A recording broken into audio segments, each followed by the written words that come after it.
నిన్ను ఎప్పటికీ మర్చిపోను. దాని పెళ్లి ఇంత గ్రాండ్ గా సక్సెస్ చేసిన నువ్వే కదా, నువ్వు లేకపోతే ఇంత గ్రాండ్ గా సక్సెస్ అయితే it's all credit course to only. పర్లేదు, మంచి ఫ్యామిలీని తీసుకొచ్చారు కాబట్టి మంచి చేసాము.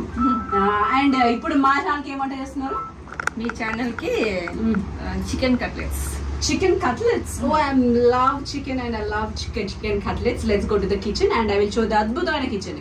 ఇప్పుడు ఈ జంట వాళ్ళ ఛానల్లో అయితే బోల్డ్ అని వంటలు చేస్తున్నారండి. బట్ ఫర్ శాంపుల్ వీళ్ళ వంటలు ఎట్లుంటాయని, కిచెన్ ఎట్లుంటుంది అనేది మీకు అలవాటు చేస్తున్నాను. అండ్ ఈ రోజు నా ఛానల్ కూడా ఒక వంట చేయబోతున్నారు. నాకు ఎంతో ఇష్టమైన chicken nuggets, chicken cutlets. Okay, అదే షాప్స్ కట్లెట్. మొత్తానికి చికెన్ అంటే ఏదైనా తింటాను నేను. ఏ పేరు పెట్టుకుంటే ఆ పేరే. సో మా అక్క అద్భుతంగా వంట చేస్తుంది, మా బావ ఇంకా అద్భుతంగా చేస్తారు. కాబట్టి ఇద్దరు కలిపి ఇద్దరు చేతులతో నాకు వండి పెట్టబోతున్నారు ఇప్పుడు. అది నా వ్లాగ్ లో. ఇంకా మీకు వంటలు కావాలంటే మాత్రం ఇందాక చెప్పినట్టుగా వీళ్ళ వాళ్ళ వ్లాగ్స్ చూడాల్సింది.